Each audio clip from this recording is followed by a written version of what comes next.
To kick off the 2010 World Championship Team Finals, we begin with the extended matchup of Slovak Republic team member Robert Jurkovich's Fairies versus Australian Jeremy Neiman's Pyromancer Ascension combo. Jurkovic had to be pretty happy with how his extended match started, as Thoughtseized snagged a Pyromancer Ascension from Neiman's hand. Neiman was quick to cast his card-drawing spells, including cantripping Manamorphose into Sea Beyond. A Broken Ambitions had stopped that, and milled Neiman for 4, something he may not have minded.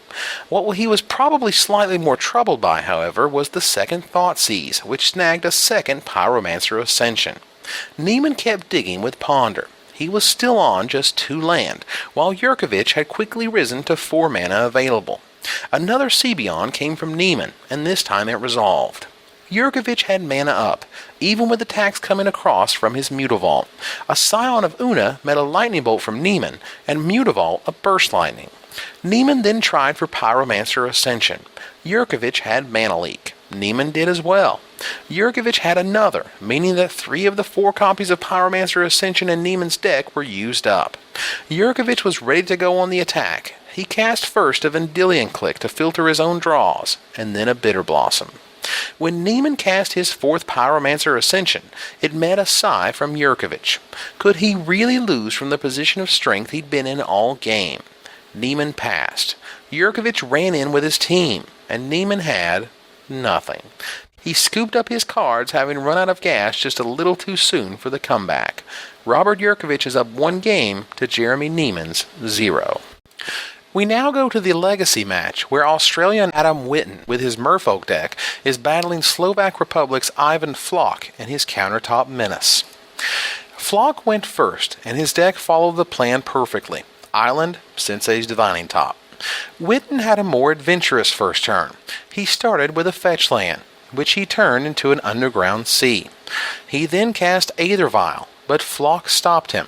Floch cast Force of Will, pitching a Jace the Mind Sculptor, but Whitten had a trick up his sleeve. He dazed the Force of Will, returning the Underground Sea to his hand. With no land on the battlefield, but an Aether Vial ready to work, Whitten passed the turn.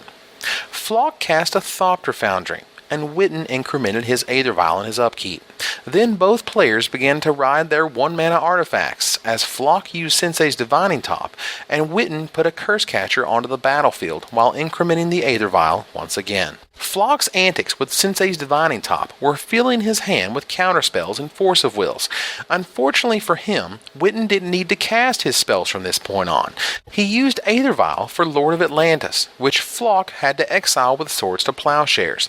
Whitten played a Mutavault, and then another one.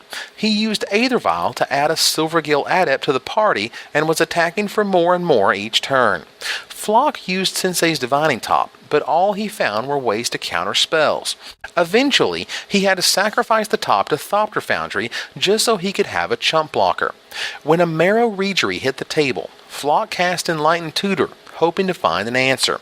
Whitten dazed it. Even though Floch could have used Force of Will to counter the daze, there was no point. This game was over.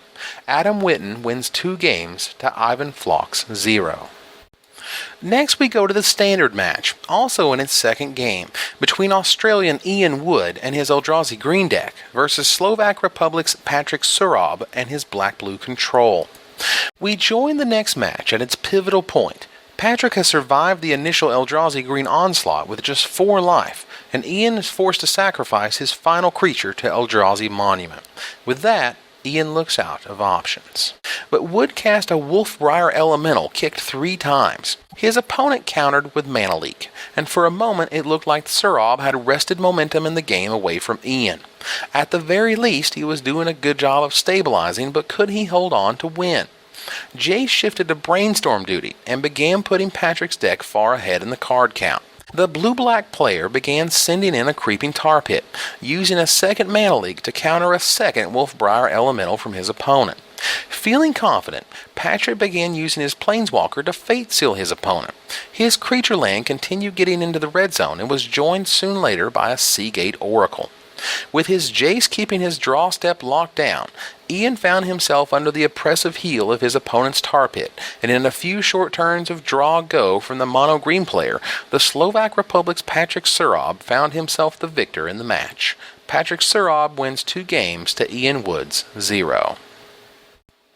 For the deciding match between the two teams, we go back to extended with Slovak Republic's Robert Jurkovich's Fairies versus Australian Jeremy Neiman with Pyromancer Ascension.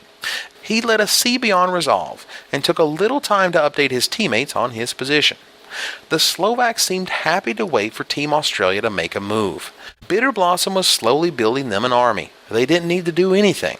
Australia did need to make a move, and the move was Pyromancer Ascension. Jurkovic responded with a misbind click, championing Bitter Blossom. Neiman floated mana and tried for a Burst Lightning. It was stopped by Spellstutter Sprite, but still helped trigger Pyromancer Ascension. A Preordain got Ascension all the way, after which Neiman passed. Cryptic Command bounced Pyromancer Ascension on Jurkovic's turn, and the attack that followed dropped the Australian to 4 life. He would have to do something decisive, as one more attack would be lethal. Another Pyromancer Ascension came down. Cryptic Command bounced Mistbind Click and triggered the Ascension for 1 counter. That was all Neiman had, though, and he passed it back. Attacks from Jurkovic put Neiman on 2. Jurkovic replayed the Mistbind Click on Neiman's turn, and that was enough to get the handshake. Robert Jurkovic wins 2 games to Jeremy Neiman's 0, and the Slovak Republic defeats Australia to become the 2010 World Team Champions.